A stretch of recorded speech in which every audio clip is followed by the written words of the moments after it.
The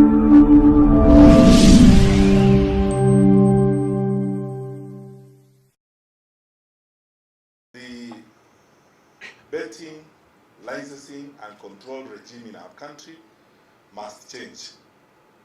And the first news I must break to you this morning is this: we are going to turn it inside out. We have to change this thing. And I will shortly give you statistics to demonstrate you why, as government, we are concerned.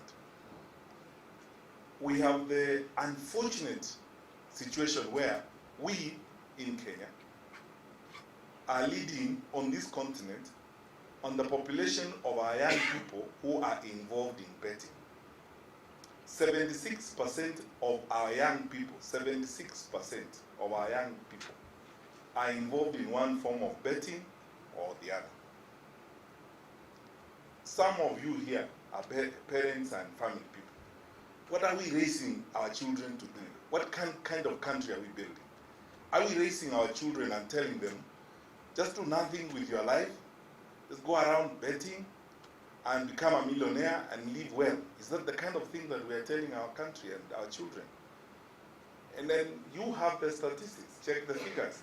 What even saddens me is that when you look at the betting regime in the country, and the figures are here, the board is here with you, 54% of those who are actively involved in betting are all from the low-income earning bracket.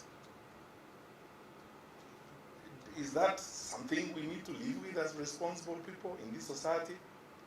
And even more saddening, and this is something I have to be very honest with the public, even more saddening, we have been looking at figures here with the board. We have about 500,000 of our young people now who have been blacklisted by some of the lending agencies. 500,000 because they borrowed but cannot pay. And many of them borrowed for betting, as it were. This is a sector we must regulate. And I want to be very frank with you. We are prepared to face whatever consequences there may be to ensure that this sector is regulated effectively. We cannot have this situation in our country. We can't. We have to sort this out. I have this morning instructed the chair of the board to immediately convene a meeting with the Communications Authority of Kenya and review the advertising regime of some of these bets and the betting environment. As far as I'm concerned, actually, I can't take a decision for the Communications Authority of Kenya because it's an independent regulator in the sector, but I'm going to have a conversation with my colleague, the Cabinet Secretary for ICT. Some of the offshore agencies that are advertising in our media, if they are not followed properly and this is not done, the media houses involved should be called to account. That's really what should happen in this case. We must create order. We can't live in this kind of society.